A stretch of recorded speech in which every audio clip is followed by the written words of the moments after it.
सुप्रभात प्यारे बच्चों। तो चलिए बाल पथ पर अपने आज के सफ़र की शुरुआत करते हैं। उससे पहले बच्चों देखो, आपकी स्क्रीन पर एक जानवर दिखाई दे रहा है। चलो पहचानते हैं इस जानवर को। अब ये पेड़ों की डाल पर बैठा है, तो कौन सा ऐसा जानवर है जो पेड़ों की डाल पर कूदता रहता है? हाँ, सही पहचाना, ये हैं बंदर महाराज, जो हमेशा पेड़ों की डाल पर कूदते रहते हैं। और ये, अरे ये क्या, इनकी पूंछ पर गिलहरी। अब ये पूंछ पर गिलहरी कहाँ से आ गई? बच्चों, इसी का जवाब छिपा है हमारी कहानी पर। आज हम एक मज़ेदार कहानी पढ़ेंगे। कहानी का नाम है बंदर और गिलहरी। तो चलो कहानी की शुरुआत करते हैं। एक बंदर पेड़ पर बैठा था। बंदर की पूंछ बहुत लंबी थी, इतनी लंबी थी कि ज़मीन तक लटक रही थी। एक गिलहरी ज़मीन पर उछल कूद कर रही थी। देखो बच्चों, ये गिलहरी उछल कूद कर रही थी। उसके बाद देखते हैं क्या हुआ। अचानक उसे पूंछ दिखाई दी।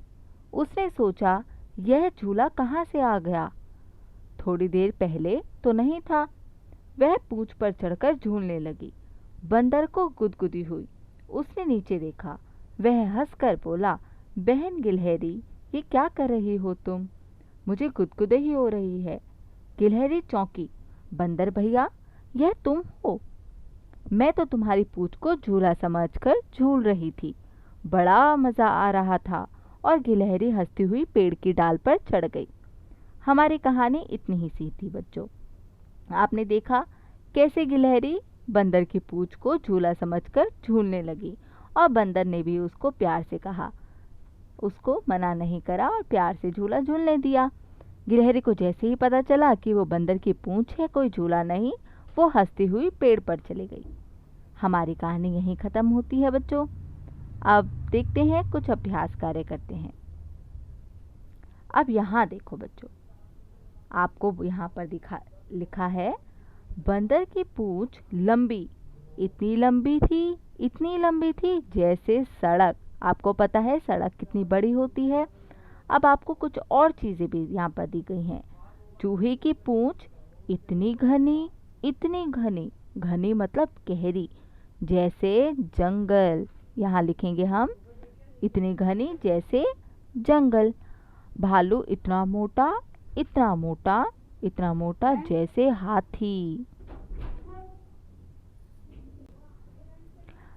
ऊंट इतना ऊंचा, इतना ऊंचा, इतना ऊंचा जैसे खंबा। चूहिया इतनी छोटी, इतनी छोटी, इतनी छोटी जैसे चींटी। कुत्ते की पूंछ इतनी टेढ़ी, इतनी टेढ़ी, इतनी टेढ़ी जैसे जलेबी। अब यहाँ पर देखो बच्चों, कोयल, कोयल की बोली इतनी मीठी, इतनी मीठी थी जैसे मिश्री। आपने मिश्री खाई है ना, कितनी मीठी होती है। बच्चों, आज की कहानी में इतना ही। कल फिर मिलते हैं किसी नई कहानी या कविता के साथ। आपको वीडियो अच्छी लगी तो वीडियो को लाइक, शेयर और सब्सक्राइब ज़रूर करें, और इसे अपने दोस्तों और परिवार वालों के साथ भी ज़रूर बांटें। धन्यवाद।